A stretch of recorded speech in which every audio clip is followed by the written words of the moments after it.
नमस्कार। आज हम बात कर रहे हैं भारतीय राजनीति में आए एक ऐसे भूचाल की जिसने ना सबको हैरान कर दिया है। तो चलिए इस पूरी घटना को परत दर परत समझते हैं जिसने सियासी गलियारों में एक तूफान ला दिया है। तारीख याद रखिएगा, 24 अप्रैल 2026। ये कोई आम दिन नहीं था। ये वो दिन था जब भारतीय राजनीति में कुछ ऐसा हुआ जिसकी शायद ही किसी ने उम्मीद की होगी। एक झटके में सब कुछ बदल गया। और बदलाव भी कोई छोटा मोटा नहीं था। आम आदमी पार्टी के संस्थापक सदस्यों में से एक, पार्टी का एक चमकता हुआ सितारा राघव चड्ढा अपनी सबसे बड़ी राजनीतिक विरोधी भारतीय जनता पार्टी में शामिल हो गए। सोचिए, ये सिर्फ एक नेता का पार्टी बदलना नहीं था, ये एक तरह का राजनीतिक भूकंप था। तो सवाल ये उठता है कि आखिर राघव चड्ढा हैं कौन, और एक कामयाब चार्टर्ड अकाउंटेंट से राजनीति के इस मकाम तक उनका सफर कैसा रहा, जहां उन्होंने इतना बड़ा, इतना चौंकाने वाला कदम उठा लिया। देखिए, उनका करियर कितनी तेजी से आगे बढ़ा। दिल्ली में पैदा हुए एक प्रोफेशनल चार्टर्ड अकाउंटेंट जो 2012 में भ्रष्टाचार के खिलाफ हुए आंदोलन से जुड़े, और फिर महज 26 साल की उम्र में पार्टी के नेशनल ट्रेजरर बन गए।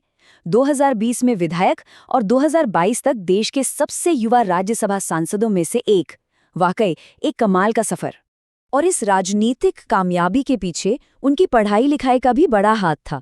दिल्ली यूनिवर्सिटी से बीकॉम, फिर सीए जैसी मुश्किल डिग्री, और तो और लंदन स्कूल ऑफ इकोनॉमिक्स से एक एग्जीक्यूटिव प्रोग्राम भी। मतलब साफ है, वो राजनीति में एक पढ़े लिखे काबिल प्रोफेशनल के तौर पर आए थे। दिल्ली जल बोर्ड के वाइस चेयरमैन रहते हुए उनका ये बयान देखिए। ये दिखाता है कि वो आम आदमी पार्टी के उन वादों को जमीन पर उतारने में कितनी बड़ी भूमिका निभा रहे थे जो सीधे आम जनता से जुड़े थे। पानी और यमुना की सफाई, इन मुद्दों का वो एक बड़ा चेहरा थे। चलिए अब जरा उनके काम पर नजर डालते हैं एक सांसद के तौर पर। आखिर आंकड़े क्या कहते हैं?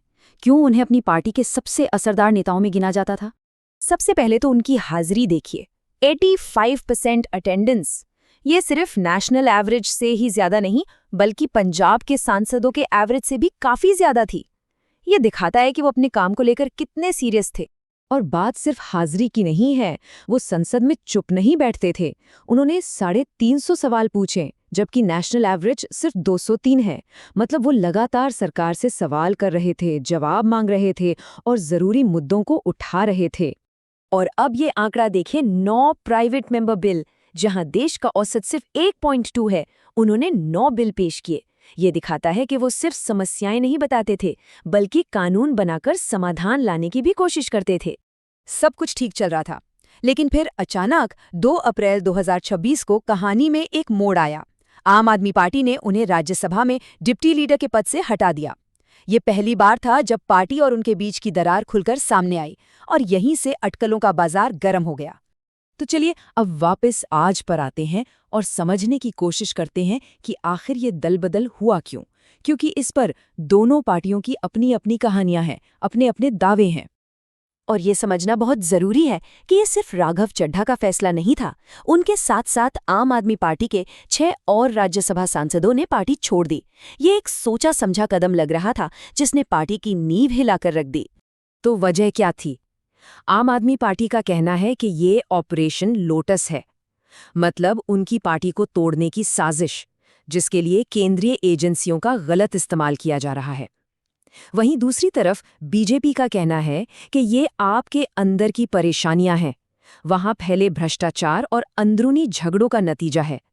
और ये सब हमें एक बहुत बड़े सवाल पर लाकर खड़ा कर देता है। क्या ये एक आंदोलन से जन्मी पार्टी के लिए एक युग का अंत है, या फिर हम भारतीय राजनीति में एक नए दौर, एक नए समीकरण की शुरुआत देख रहे हैं? इसका जवाब तो खैर वक्त ही देगा।